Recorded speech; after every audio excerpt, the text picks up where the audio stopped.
is a presentation I've done before, the 10 no designer required website improvements. This has been, the last time I did it, it was so popular and we got so many good responses that I decided we have to do it again. And that is why we are here today. We've had a lot of people register to show up for this call. Really excited to share this information with you. It's come to me over a lot of research. Obviously, there's a lot of knowledge I won't be able to share with you here, but there are a lot of changes you can make to your website that you don't need the help of a web designer. You don't have to sit around and wait for 3 weeks or 4 weeks or 5 weeks for your web designer to finally get back to you. None of that stuff. These are changes that in most cases you can make yourself. So who am I? Well, this is a photo of our lovely team who have basically all just been running around trying to fix this technological issue we've just had. So that's me on the very left. I'm the guy, well, you guys have seen me for the last 20 minutes, but I'm the guy with the black t-shirt. That's me with my fiance right there. We've got Andrea in the middle as well, a marketing girl, and we got obviously a couple more guys as well. Really, really excited to be with you as always. Now, if you don't know who I am, I've got a long background in the industry. Been working for years in tourism and hospitality marketing. A couple of years ago, I wrote the book Sell More Tours, which you can get on Amazon. And really happy to be sharing that with you. It's got 300 pages of content. I get emails all the time from people saying that this book has helped them so much. And, there's a lot of lessons I've learned since that date, but most of these things still hold really true, a lot of the principles. So a few notes. These tips are most useful if you actually have the ability to log into your website to edit the content. Obviously, it's difficult to make improvements to your website if you don't actually have the access to do so. There's going to be a free gift for those who stay all the way through to the end, and it's not going to be that long, this one. And we will have Q&A at the end. But just remember, I'm looking at my screen right now, and you can see my screen. I can't see the questions. So please make sure you just note your questions down, and we'll get through to them at the end. So the big question is, what's the gift? Well, one or two of you may already be aware of this, but I'm putting together a really big video course right now to accompany Sell More Tours, the book. It's going to be about 50 to 55 videos running through demonstrating how to actually implement a lot of the tactics mentioned in the book.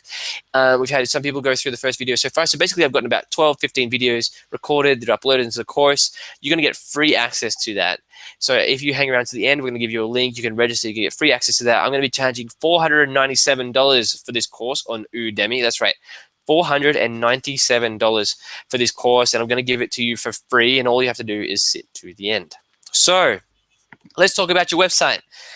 There's 5 key pillars or components to having a successful website. The first one, though, is less about the website and more about what it is you actually do. So you need to have a great product. So if you have a great website and a product that is not that exciting, then your website won't be able to do that much. But you see a lot of businesses get very successful, even despite the fact they have bad websites, because their value proposition is so good that it actually overcomes all the rest. Now, I think if someone can let me know if the chat noises are coming up in the audio. If not, then I'll keep on going. So, because I'm just hearing the chat noises in the background. But so we've got 5 components, and obviously I've talked to people who slave away and they just sell enough tours to get by. I talked to other people who barely do any marketing at all, and they're crushing it. And a lot of that comes down through the great product. Obviously, there's a lot of other factors as well, such as how much time you've put into this thing. But great product is really key. The next one is excellent content. This is the difference between, say, 10 sales and 12 sales is the quality of the photos, that sort of stuff. I'm going to be running through a lot of this very soon. The next one is well-built website. Obviously, if people find your website difficult to use, many will just give up in frustration. I would say that I spend a lot of time on tour operator websites. I would say 90% of you fit into that category. Relevant, interested traffic. So basically, you may be getting visitors to your website, but they're actually relevant and interested. And this is why sometimes I can be a bit cynical about certain traffic sources, because if you can just find good traffic sources, TripAdvisor is one, maybe Google AdWords is another one, that are actually interested in the exact thing you're selling, obviously they're much more likely to buy. The last thing is to make sure that we actually hang on to the visitors that come to our website. So getting them to subscribe to our email list and all that kind of stuff.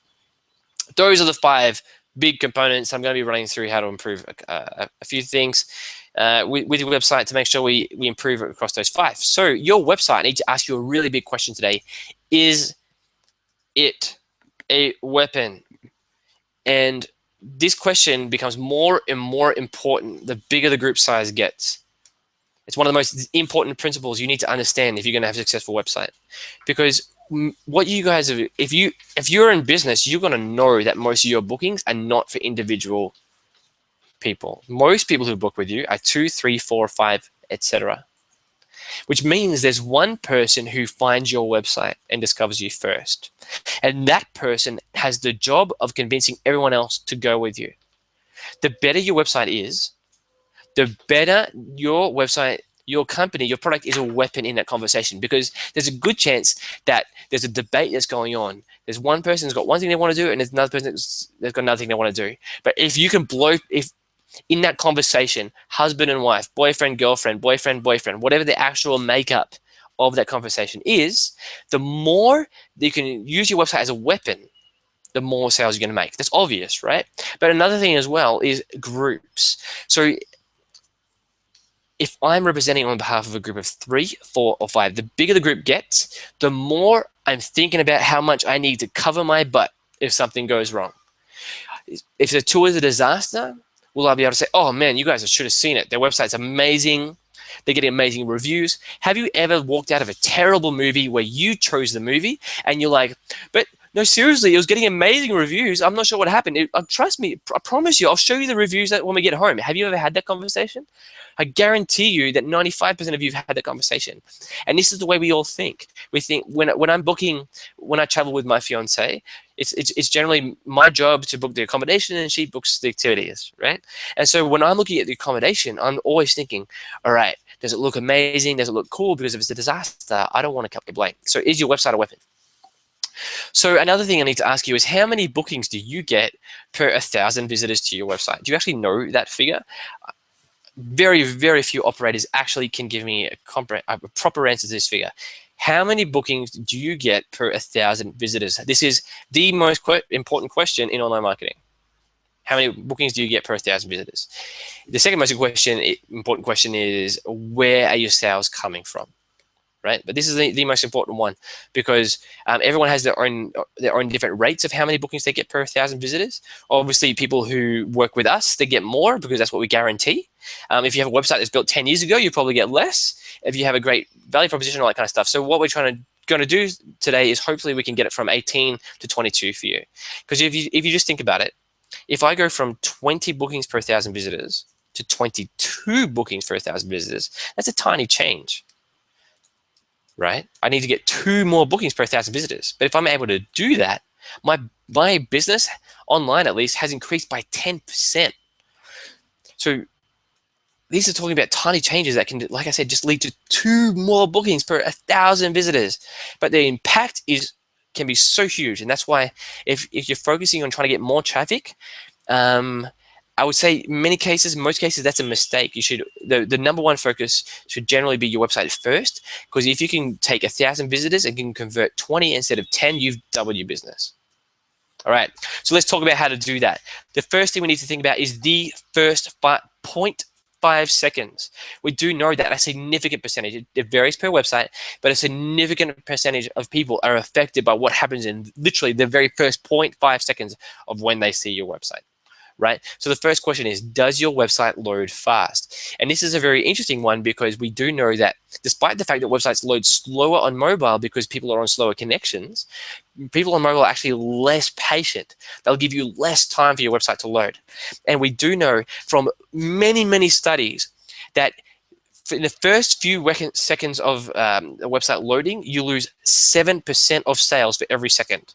So if your website on average loads 2 seconds slower than someone else's, there's a very good chance that person is actually making 14% more sales. Now, obviously, the longer the website, this only applies to, say, the first few seconds, because obviously, if your website takes 20 seconds to load, you literally have 0 sales at all. We know that's not the case, but the speed of a website loading actually affects you, and I'm going to show you how to improve that right now without even a developer. So there's a thing called Google Page Speed Insights, and someone is going to drop a link to that in the chat right now so you can check it out. But basically, Google Page Speed Insights is a tool that is provided by Google that allows you to assess the speed of your own website.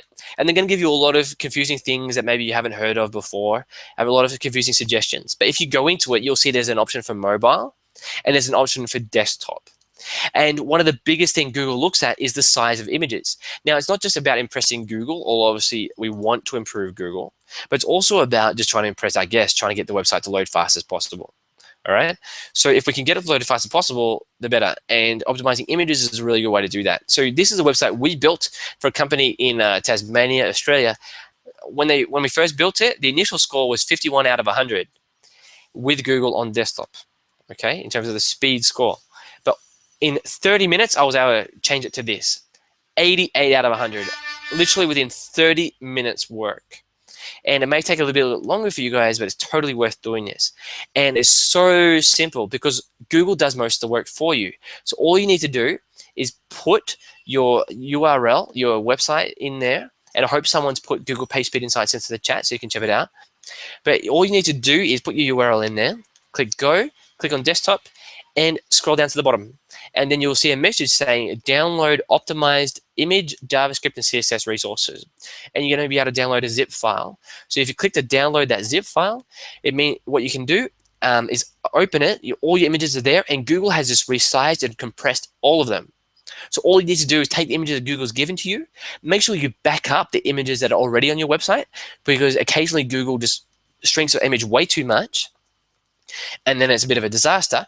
But take those images and re-upload them. Make sure your website's working fine, and then go back to Google's PageSpeed Insights, and this is the sort of results we're talking about. We've achieved this result over and over. Every single time we launch a client's website, this is one of the key steps to compress the images, 51 to 88 out of 100. You can't argue with that. So what's the next step? First 0.5 seconds is this topic we're still on, and the question is, does it work on mobile? Since 2015, over 50% of searches through Google are on mobile devices. And this is a really fascinating stat, because the other day I actually Googled and I was like, what's the difference for sales? And I found out that websites that are correctly optimized for mobile, get this, get 3 times as many sales on mobile as websites that are not correctly optimized. And just because your website is using a WordPress plugin that adjusts the size for mobile, that's not correctly optimized. You'll get a bit of a bump. It needs to be done by a professional. There's no other way to do it. Don't rely on a plugin, is what I'm trying to say. And if you do this correctly, you can really nail those visitors. Because like I said, website visitors from mobiles are extremely impatient. So you can check your own site. If you just Google the Google Mobile Friendly Test, put your own website in there. If your website, if they tell you no, it's not friendly for mobile, you need a new website straight away. I'm serious. Like within the next 24 hours, you need to be contacting someone, because your website is burning sales. Many of our customers now are getting 50% of their traffic from mobile. You really need to really put a lot of focus, because if over 50% of your traffic comes from mobile, what does that mean? It means that your mobile website is actually more important for your sales now than desktop. You can sit back and just focus and let the desktop rest for a second, because mobile is really important. And yeah, so this is what I'm going at here. So make it responsive. So we built a website for a company in Phoenix, Arizona. The previous website looked like this on the left-hand side of mobile. So someone would have to figure out how to pinch and zoom and figure out how to navigate it. It was really not fun to navigate. There's a good chance your website's like this. But on the right-hand side, it's so much easier. We can see the logos clearly, the menus are right there.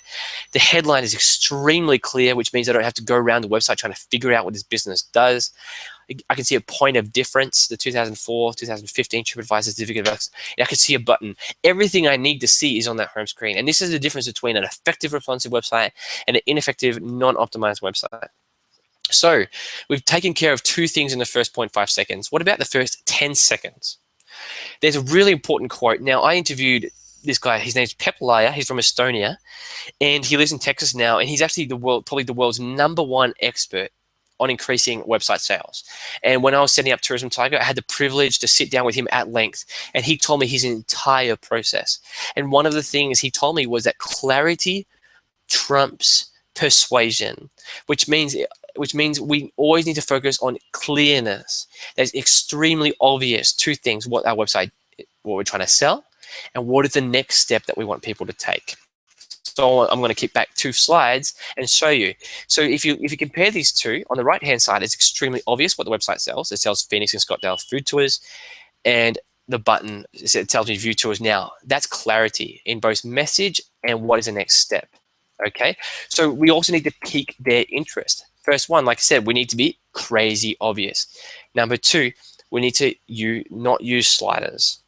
So a lot of people ask me, what is a slider? Well, sliders are otherwise known as carousels. So sometimes you visit a website and it automatically scrolls between, say, we do a walking tour of New York, then food tour of New York, then bicycle tour of New York, or maybe want a gift certificate, check out our tours, read about us. We know this doesn't work. All you need to Google is effect of website, effect on conversions, effect on sales of sliders or carousels, just any sort of variation of that search, and you will see result after result. One from my friend Pep Laya, maybe, but there's others as well. And all of them go through this. Don't ever use a slider. Do not argue about this. Just don't do it. Okay, don't talk about big websites that don't do it. All the tests show that doesn't work. And you might think, well, why did my web designer do that? And the reason your web designer didn't do that is because your web designer is just so busy just trying to get more sales and build websites. They don't have the time to Google this kind of thing. Just don't do it. And just before I continue on to the next point, just want to remind you all, this is not my opinion. I'm not interested in opinions. I'm interested in facts. I'm interested in proof. I'm interested in effectiveness. And we get results consistently by following the exact methodology. There is no secret sauce. It is just do the research is what we've done and implement it. Right, next thing, text needs to be readable much more than you think. So if you go to newyorktimes.com, if you go to any major website in the world, you'll see that they use black text on a white background for the bulk of their content. So headlines, you can be a bit creative, but paragraph text, it needs to be extremely readable. So I've gone to way too many tour operator websites that are white text on blue background, blue text on white background, white text on gray background. I need to tell you, I have issues with my eyesight that makes it difficult for me to read that text. You've lost me as a customer if you do that. Okay, I'm just telling you directly, you've lost me as a customer if you do that. And I'm not the only person in the world who has difficulty reading things. I just think of my father and my mother as well, who have glasses. Whenever they sit in front of the computer, they're craning in. The text needs to be readable. The fourth thing is obviously you need to have an attractive site. And this comes back to that weapon principle that I was talking about. The more points you can give to people to justify making the booking, the better. So you need to have an attractive website. And the fifth thing that is really, really key is to drive the first click. So I would say that less than 10% of websites do this correctly. And luckily, we've had a lot of people in the industry following, reading my book and following the trend, so it is growing. But drive the first click. This means to say that when people arrive to your website, there needs to be an extremely obvious place to click, like a button or tiles where people can click the tours. Don't just have a welcome message and then hope people will go to the menu. Our testing shows that people hate this. They're sitting there. You can physically watch people just trying to navigate around your website trying to find it. Don't do this. You need to give people a place to click. And I learned this many years ago. I used to work for Australia's largest online marketing agency, and my specialism, I don't even know if that's a word, but I'm going to make it a word. My specialism was tourism and hospitality, and I was managing 40 to 60 online marketing campaigns at any one time. And I could see the analytics of all of these websites at any one time. And what I discovered was that the most effective websites were the ones that drove the first click. And I've taken so many of those lessons. It was like being inside the matrix and seeing exactly what works and what doesn't. And we've applied all of those lessons to Tourism Tiger. So, all right, so this is the website we have built, Tasmanian Safaris. So you can see there's extremely clear, and we know where people want to click because they just scroll down slightly right there, and there's this big tiles that are like safari style tent tours. We're not trying to be overly creative here. And this is why I think sometimes when people look at the websites we built, they just think, is that it? Like they think it's too simple. It seems too easy, but that is the thing. It needs to be too simple. It needs to be too easy. It needs to be too clear. So instead of saying, calling it like the Tasmanian Tiger experience or something random where people can't understand what it is, we'll just call it Safari style tent tour. short tour destinations, canoe and kayak tours. But we're being extremely literal. All right. So we've gotten people to spend 10 seconds on our website, which is great, because 40, 50, 60% won't even do that. So those people who have decided, who survived the first 1 second with us, they survived the first 10 seconds with us, now it's time to win the sale. So there's just so many factors to this, and each little one can make a difference. And here's some. So the first thing is, what makes you special? What can I use in an argument after we just had a disaster, right? The weapon principle. Prizes and awards. Have you ever won any major prizes and awards? We've got a customer that went with New York Times, so media mentions, but he had New York Times and Rolling Stones come, and we've put those big logos right in their site so people can click through and actually read the article. That's extremely validating to a business. Expertise and experience. So is your website drenched with mentions about over 40 years of experience, or over 3,000 successful trips conducted, over 2,000 happy visitors? Do we have testimonials from people? Video testimonials are the best. If we can have photos with a testimonial, even better. Do not fake your testimonials. Please just don't do that.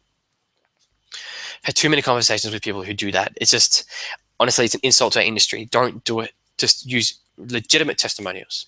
The next thing is industry memberships. And this is, a lot of these principles get more and more important the more you get away from, say, Western countries, I would say. So if you're in developing countries, this impacts more and more, because there's a real big trust factor there. But this applies across the board everywhere. Obviously, if someone's received a referral to go to your website from a friend, and the person's like, this is amazing, it's a lot easier to get the booking. But not everyone needs this kind of convincing, but some people do. And the last thing comes back to what I was talking before: your years in business, your number of customers. We need to have all of this stuff all over the site. So this is an example. It's funnily enough, actually, I mentioned that I've done this webinar once before, this workshop, and I showed this example, and the owner of this website got in touch with me, and now he's a client of ours. But one thing he did do correctly on this website was the headline and the subheadline.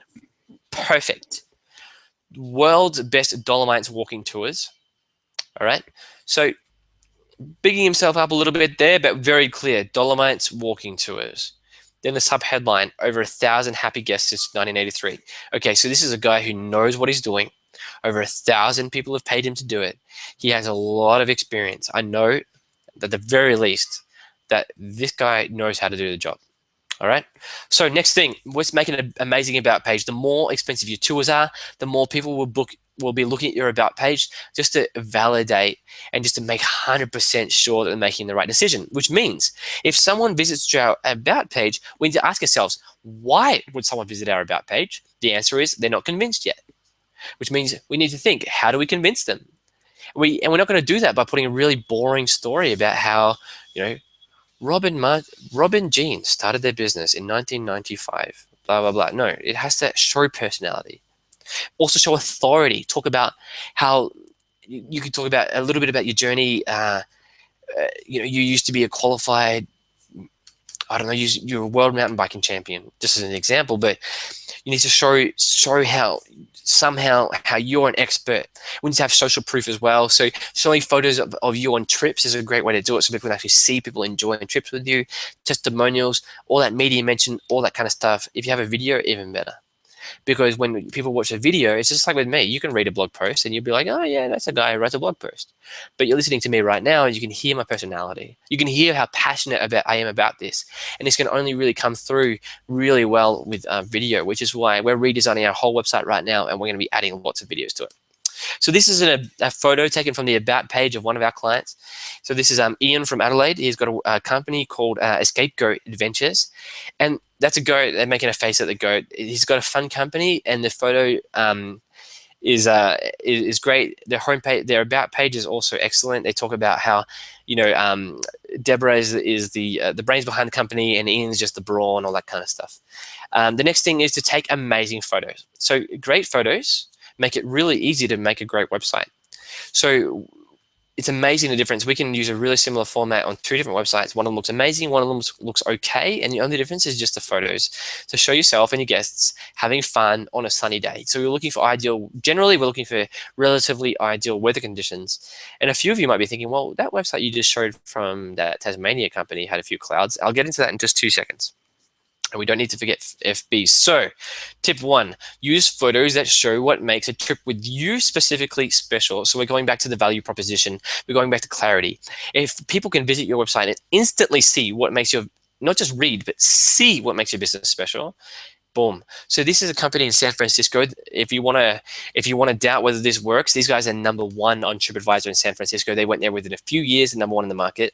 And you can see that there's a photo of the van there. In San Francisco, and what these guys do, they use remodeled VW vans, and it's so cool because not just a San Francisco tour, but I get to do it in this really cool van. I get great photos, so that's part of the value proposition. #2, never use photos from a cloudy day, like I said. Now coming back to that Tasmania one, we need to make sure we're also kind of realistic. So if you do tours in an area that has sunny days 10 days a year and has semi-cloudy days the rest, you need to make sure you get a bit of balance there, so we're not being overly unrealistic.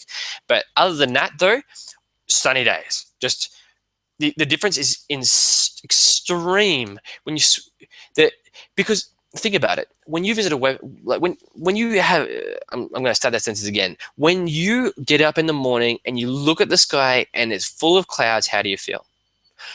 When you get up in the morning and you look at the sky and it's a radiant day, how do you feel? There's a huge difference. One of them, you feel depressed. You kind of feel your chest being constricted almost. You're like, oh, not one of these days. But on a sunny day, you just feel like there's so much possibility. You just want to shout to the world, hello world. And don't forget, when someone's looking at your website, there's a very good chance they're in the middle of winter. They're hating life. They just can't wait for their holiday. They're putting things on Facebook such as 169 days till my holiday, then 168 days. They're annoying the crap out of everyone that knows them because they're so excited. And part of what they're excited about is they're trying to get away from those dreary days. So we need to associate the sunny days with your business. #3, use a professional. Please use a professional, or at least a really good camera. Do not use an iPhone. Please, just for the love of God, like if you spend $500 on photos and it's going to be useful for you for the next 6 years, 7 years. That means, so $500 on a photographer for one day or for one afternoon. I'm not sure. It depends on how much it costs in your area. Or $1,000. Let's just say it causes one group in the next 6 years to book a tour with you. Isn't that worth it? I guarantee you it will. So this is a photo. I love this photo, and this is for another client of ours from Nicaragua. They sell surf tours, and this is a photo of someone learning to surf, and you can see the surface structure over to the right, and you can see the person trying to figure out how to stand up and all that kind of stuff. And what makes this interesting is he's showing that the tours are inclusive, because obviously guys, if it just looks like a boys club, they're comfortable, but obviously women, yeah, and obviously the women on this call, you guys can relate, I'm sure, that you many times you want to avoid something that looks like a boys club. So that's why it's such an ingenious move for them to show someone who's doesn't fit into that mold, who's female and having a great time, because then the women obviously are visiting the websites, and the women are the ones that make most of the decisions when it comes to tourism bookings. They can say, okay, I'm going to fit in, I'm going to have a good time, they cater for me. So, and they've got the clear headline, Learn to Surf package, 50 years combined of surf teaching experience. I had a call with him the other day, and he's like, I'm like, has there been any trends? He's like, it's funny you mentioned that. There's actually a really big trend because they do surf tours for experience service as well. And he told me there's been a really big trend in beginners booking lately. And I was just like, well, of course there is. You got that incredible photo, that headline, a subheadline, how can they not book? So we need to use photos that make people say, I want to do that. So this is a client of ours in Mexico, Tours Invented Los Cabos, 25 years of experience. But that photo is really what does the job. I put this photo in front of someone when I was testing his website on someone. And because one thing about testing websites is you literally physically watch someone navigate it. And all I did, I put the website in front of them, and it was crazy. He just pointed out the screen and said, I want to do that. And once again, we show the nervous beginner in the photos, so we can show that it's accessible to absolutely everyone. the last point is use photos people can envision using as their Facebook profile picture. And once again, this photo comes from a Scapegoat, that client I mentioned before. This photo is amazing. If someone took a photo of you like this, you go to Australia, you visit the kangaroos. Can you imagine how many likes this photo gets if he uploads it to Facebook? Let's be realistic. People think like this. Please tell me, please admit to me that I would say most of you think like this as well. Maybe you don't explicitly think it, but a lot of us think about the reactions of the photos we're going to have and the memories and all that kind of stuff. And if people can just see how they would, how their photos are going to come out, it's going to really help you. What an incredible photo that is. I wish I had a profile photo like that. So as I went through before, is that an amazing video is going to make all the difference. So recently we launched a website for a customer in New York, and in our testing of that website, it was very interesting. People were like, okay, this guy seems all right. And then after they watched the video, they're like, I want to deal with this guy. I want to deal with this guy. Give me a ticket to New York, because they just felt the warmth of his personality just streaming through that video in a way that photos never could do the justice to. So great videos make you unforgettable weeks after visiting your site. Great videos will make you unforgettable. Weeks after visiting your site, they will still remember you. They'll have that personal connection that none of your competitors will have. So coming to the end here, I'm just going to take a very, very quick just a drinks break. And I hope you guys can feel just how passionate and excited I am about this topic. So we need to write better tool descriptions, and this is a 6-step process to making sure our tool descriptions are much better. The first one is we need to start with bullet points. So basically, we need to make it really easy for people to access the exact information they're looking for. Your tool description is just paragraph after paragraph after paragraph. That's a really bad way to do it. We need to open out with bullet points so people can understand, okay, this is what I'm looking for. Because when people start to navigate a website, the first thing they're doing is navigating extremely quickly to the exact information they're looking for, such as price or such as whether you're available on their dates. Then they're going to start reading the paragraphs. So let's just say they want to know if your tour is friendly to people with disabilities. Then it's going to be, and that's just buried in there somewhere. There's a good chance you're going to lose that sale, despite the fact you could have made that sale. So we need to make sure we start with bullet points. Exhibit the experience. And what I mean by this is we need to really show in photos, videos, and a detailed tool description how amazing the experience is. We use enticing words and talk about the emotions and the feelings that feel the wind rush through your hair. Bathe in the golden sun of a Californian afternoon, that kind of stuff. We need to tick their boxes as well. So this comes back to the disability thing I was talking about.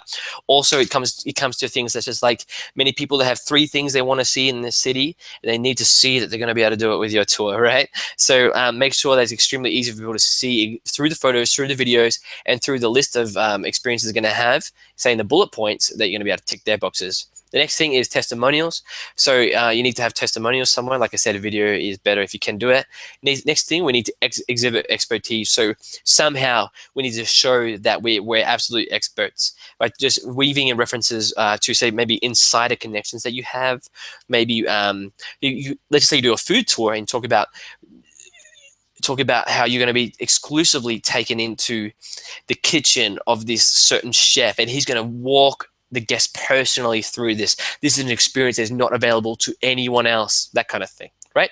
The last thing we need to do, and which is basically no one does on their websites nowadays, is get the reservation. So this is why we, on the websites we built, we have a booking button that sticks to the top right hand of the screen and follows people down as they scroll, because we need to always be like, okay, this is where you book. This is where you book. We need to make it extremely clear. So many times I read a tour description, I'm like, okay, what do I do now? Don't forget it. People are generally extremely distracted when they're using the internet. There's always something competing. Have you ever used the internet while walking? Maybe that's just me. I'm one of those guys, like one of those really annoying people that walks around the street looking at the mobile phone. What about in the subway or the metro? What about in a bus? What about during your lunch break at work, or if you ever before you started the tour company, obviously, maybe while you're cooking, you're trying to beat away 3 kids who are trying to like dig into the chicken that you're making. People often navigate the web, the internet like this. such a common thing is that people will have the TV on at the same time, which means that in all cases, we need to be extremely clear, extremely visual, show our value proposition, and that final key, get the reservation. Make it extremely clear to people what the next step is. So thank you so much. So yeah, just one thing I wanted to mention here. I think the slide must have disappeared before I launched the webinar. I think I even may have forgotten to put this slide. And it's basically, we really would love to work with you as a tour operator. If you have a business that's growing, if you're passionate about what you do, we're so passionate about what we do. And I'm going to spend 1 minute describing it. So basically, imagine if having a tour, a website is like a car race, right? And every year, every season, it's a new car race. So the 2016 car race is just about to start. And you have some people who've built their own car. Obviously, those people in that race, they're going to lose that race. They're going to chug along. They might get somewhere, but they're going to lose. And then the people who've built a professional website, they're the ones that are charging ahead. They're the ones that are clearing up and stuff like this. But what happens is that you get a professional website, and what happens next? It goes out of date. It starts breaking. And then your web designer, what's happened to him or her? They can't. They're taking ages to respond to your emails because either they've quit web design, either it's your cousin or something like that that built it for you for free and they had no idea how much maintenance it was going to take, or they're just trying to sell new websites. Most web designers are really struggling to get by, because you might think $5,000 or $3,000, whatever it is you pay for a website, is a lot of money. For a web designer, it's barely enough for them to survive. So that's a typical scenario. Either you can build your own website, your own little clunker that kind of gets by, or you can pay for a website and wait for it to go out of date. So we actually created a new model of web design, which is we're your pit crew. And that means that we actively sit with you over the years to keep your website updated and maintained. And I'm not just talking about making sure it doesn't break. I'm talking about something much bigger than that. I'm talking about every year we just add rocket boosters onto that car. I'm talking about, we don't just like I said, I think maintenance is a really mediocre goal. Imagine if your website in 2018 is a 2018 website. Imagine in 2020 you have a 2020 website. It just naturally evolves. It's always cutting edge. You always have the best website of all of your competition. That's what we're about. So yeah, guys, thanks. Please start putting questions in the Q&A. I'll be getting to them very soon.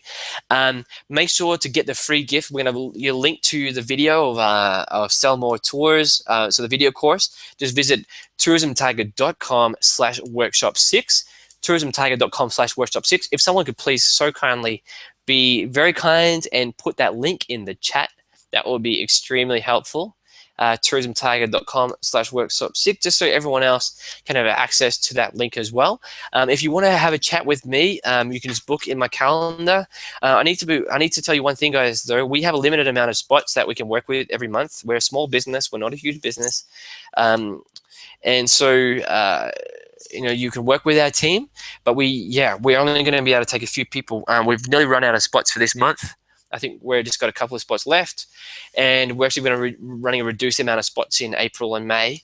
So if you are interested in the idea of working with us, you probably should book a call right now. Not trying. I don't want to put pressure, but it's just the fact of the situation. Someone's going to fill that spot. All right.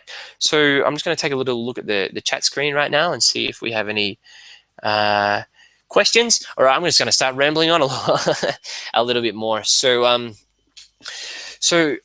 the reason I started Tourism Tiger was because of those 40 to 60 websites that I used to have the access to analytics to.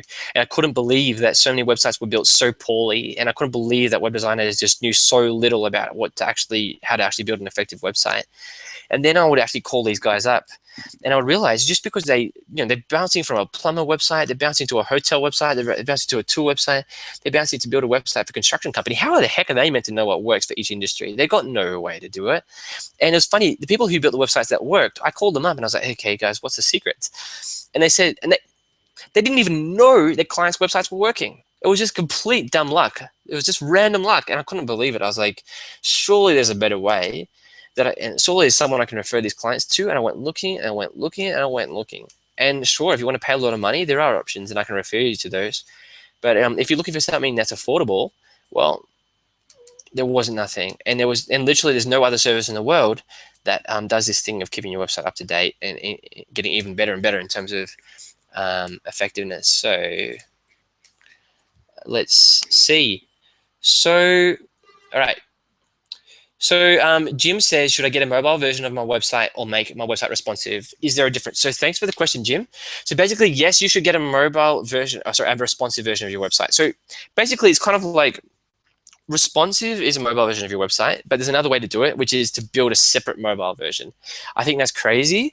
I've never seen a correctly built sort of independently mobile version. I've never seen it, not even once. If you're going to have your website improved, it needs to be responsive. But like I said, it needs to be done correctly, and most people don't do this correctly. I would advise, if you want to learn a bit more about this, just go navigate 50, maybe you don't have the time. Maybe go and navigate 10 websites of other tour operators and think in them in terms of someone who's trying to quickly get around, quickly understand, like trying to decide if this website is worth time. You're going to find it to be an extremely frustrating experience. When I talk to people, because we do like as you guys have probably gotten the hint, we do a lot of research, and I talk to people and I tell them the kind of business that I have, and the amount of people that are just like, thank you so much. Thank you for starting this business. I hate visiting tour operator websites. I hate visiting tourism websites. It sucks. Oh, it's such a pain. That's why I book through booking.com, and that's why I try to book through Viator, is because I hate using these websites so much. So you please need to understand that just because you visited your website before, it means that you understand your website so much better than anyone else. You know where to go. You know what your business does. You need to have empathy with your visitors that are busy. They try many times. If you think about it, we're in tourism. A lot of our visitors come from booking 1 week or 2 weeks before. A lot of them are already traveling. They're sitting on hotel Wi-Fi. They're screaming at the website to load. We need to have compassion on these guys. So the next question I had was, a couple of people were saying, can you please explain what sliders are? And so I did touch upon it. I guess I didn't explain it well enough. So you know how when you visit a website and you have the menu, and just beneath the menu you'll have things scrolling. So you might have one thing appearing, say, check it out tours, and the next thing is like you might want to get a gift certificate, and it just kind of scrolls, and you have little arrows left or right to try and scroll between the different messages. We know that users hate this. On mobile, you should see how these things work terribly. They get really, really tiny. They're literally impossible to use. You got people screaming in frustration at their mobile, and I every time I bump into this, I want to throw my mobile through the window, because I can't believe that the web designer for that website didn't Google it. So this is what I'm talking about. We need to make it very easy for people to click on the exact option they want. Because so many times I go to a website and something slides past, it's interesting to me, and then before I can click it slides back, it's slidden past again. Once again, don't know if that's a word. It's already gone past, and I'm trying to desperately click to make it go back, and then I accidentally click on something else, and I've just gone to a page I didn't want to go to, and tearing my hair out. So this is a common experience, so I really recommend never, ever, ever, ever, ever, ever, ever, ever use sliders. So where are we? So someone says, I can't afford a photographer. How can I get cheaper photos taken without sacrificing quality? Okay, so there's a few ways to do it.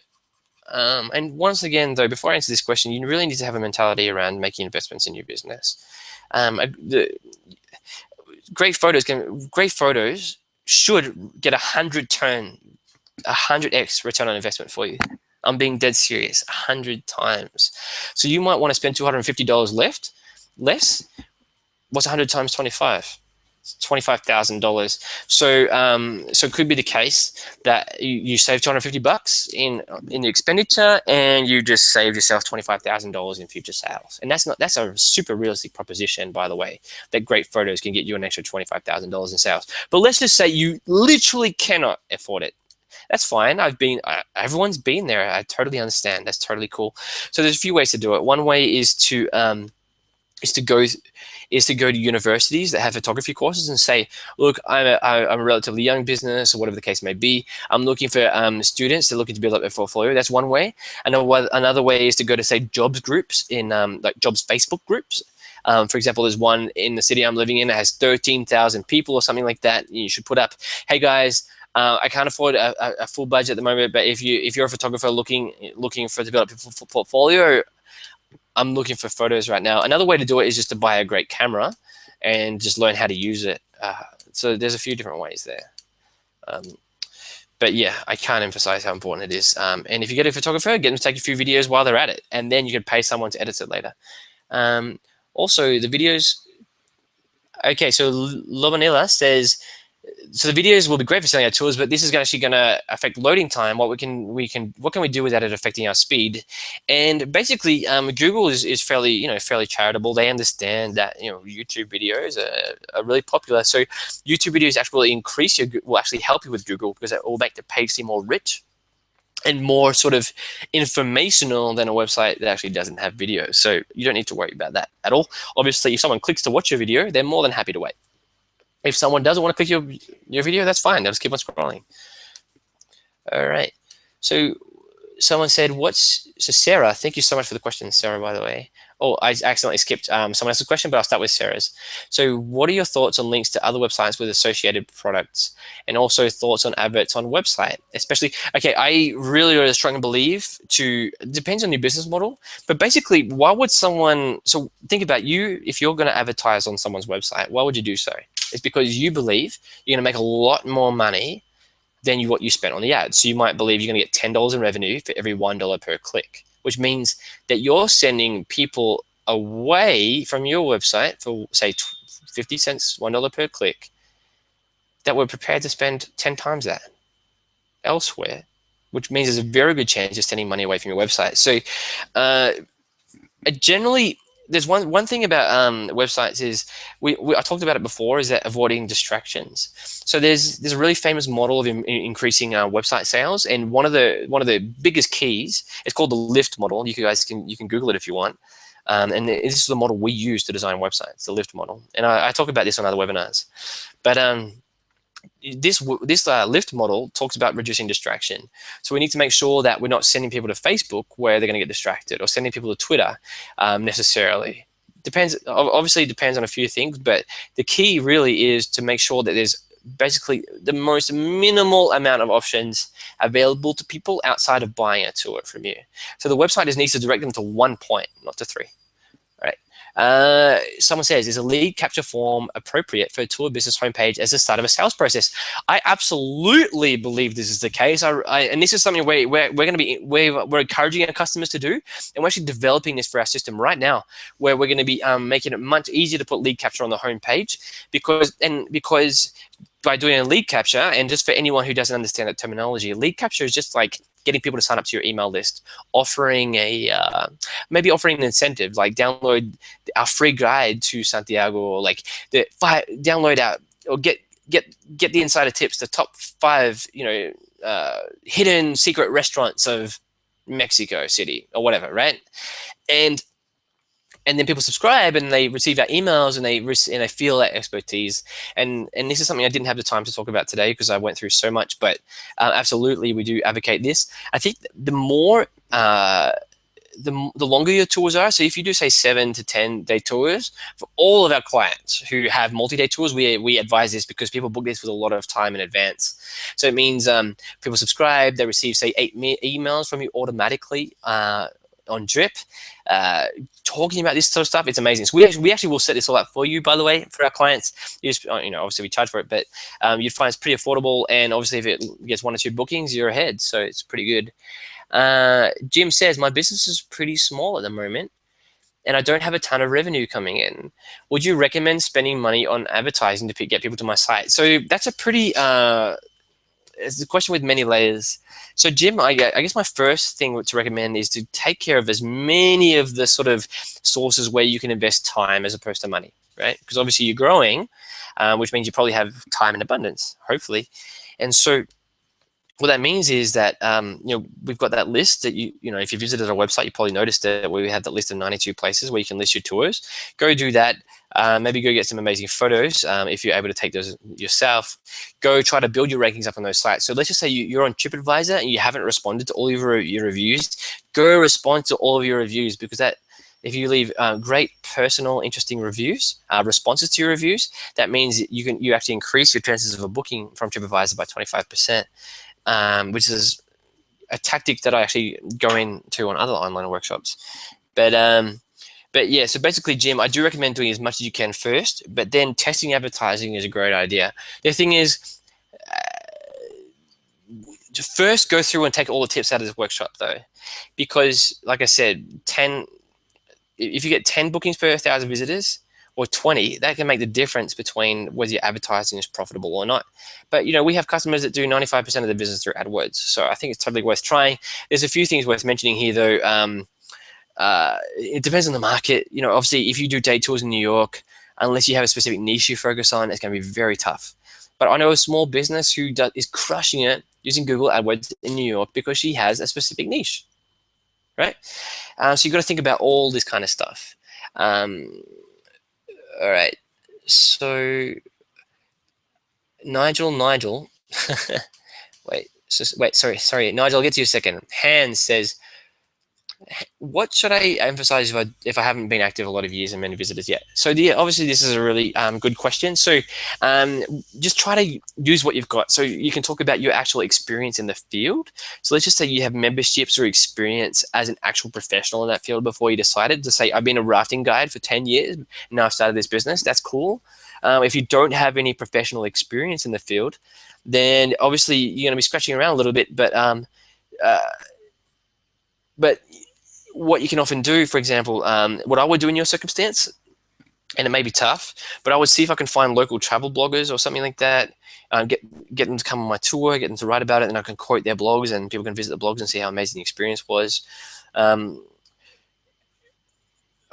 might even talk about the focus on a personal experience. I think that's really where it could be really key to have video testimonials like I've gone through before, so people can really get the sense that you have had guests, they have had a great time.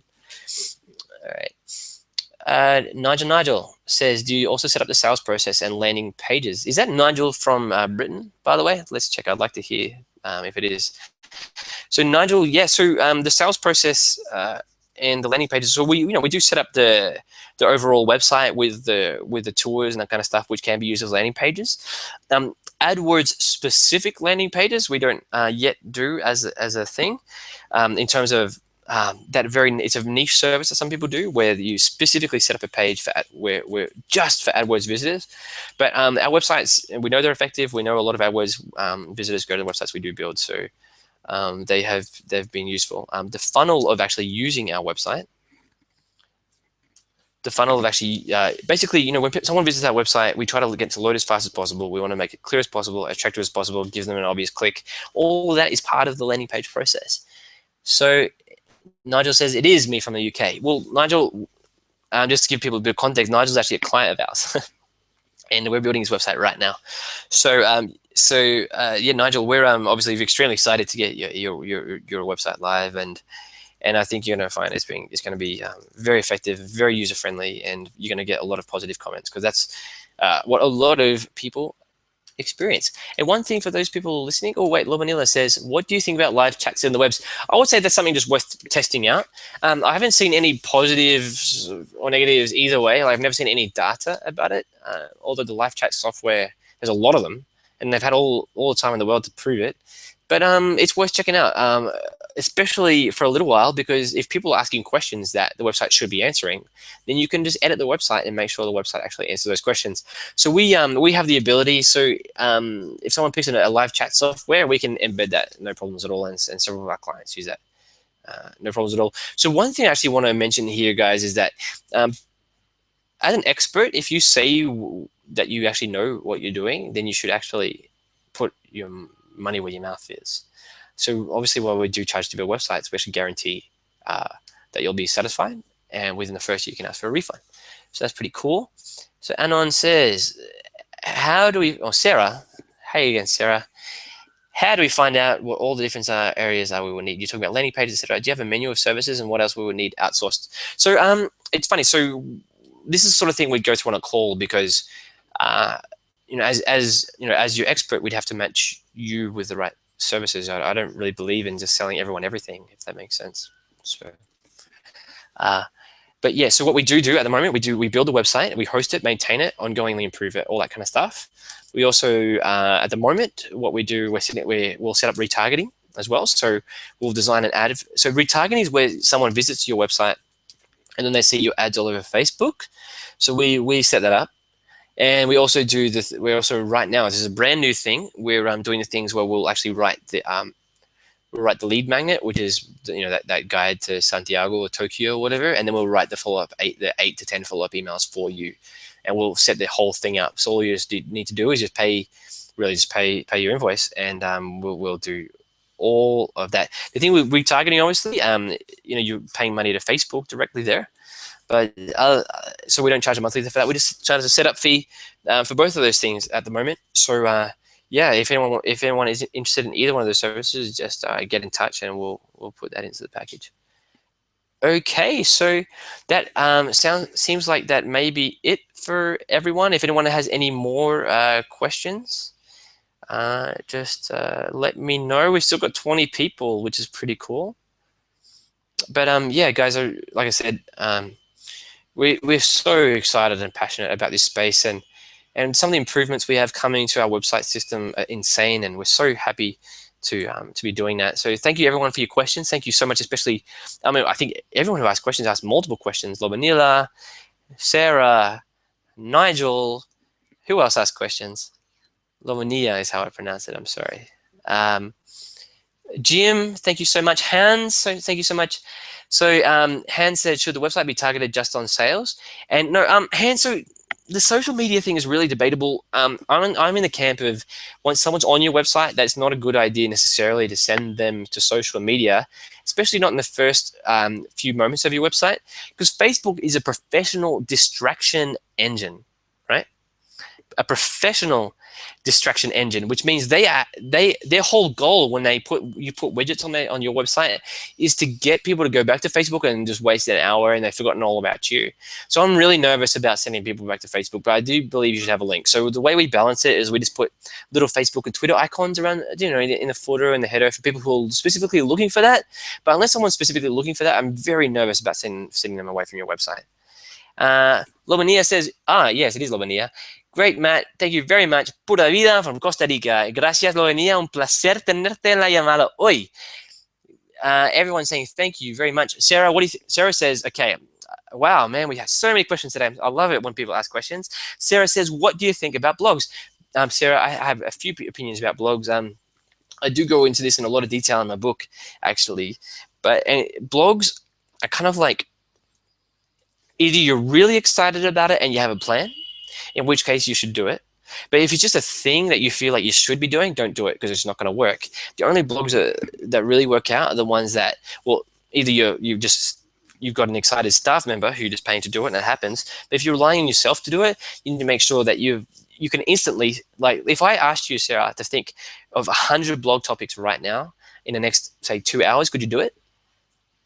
If you don't have a well of information, like a complete fountain of information stored up inside your brain to excitedly blog for the next indefinite future and promote it with a lot of enthusiasm, then I don't recommend doing it because you can just waste your time. Because obviously the idea of a blog is to increase sales. I know a couple of people they have blogs that are crushing it. I know a lot of people who have blogs that are not. And one thing is the passion factor. The other thing is strategic. So we have a client and they're changing the direction now, but for the longest time, all they were doing was blogging about the events of that week. But obviously someone coming in 2 weeks doesn't care about that. And they're not Googling about that. So these guys, I mean, they've written 450 blog posts and the average traffic to their blog per month was like 600, which is extremely low, or like 800 visitors. After you've written 400 blog posts, your traffic should be a lot higher. It was because they weren't blogging about evergreen topics. So an evergreen topic is one where the information is useful tomorrow, in a year, in 2 years' time, and that's definitely what I would focus on. Right. So, obrigado de Brazil. Thank you, Hans again. And someone said, is there any chance the webinar will be repeated? You can watch the replay. Absolutely, we'll email that to you.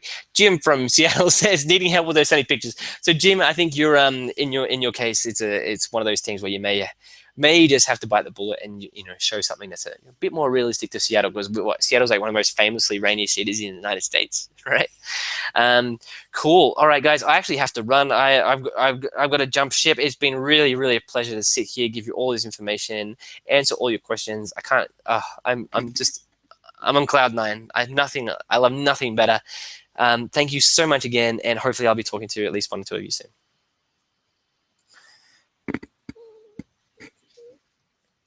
All right, just seeing all those thank you messages again. Thank you, everyone, once again. Oh, Sarah from Scotland. I didn't realize. Thanks, Sarah. Thanks, Hans. And thanks, Brunka. Cheers, guys. Bye-bye.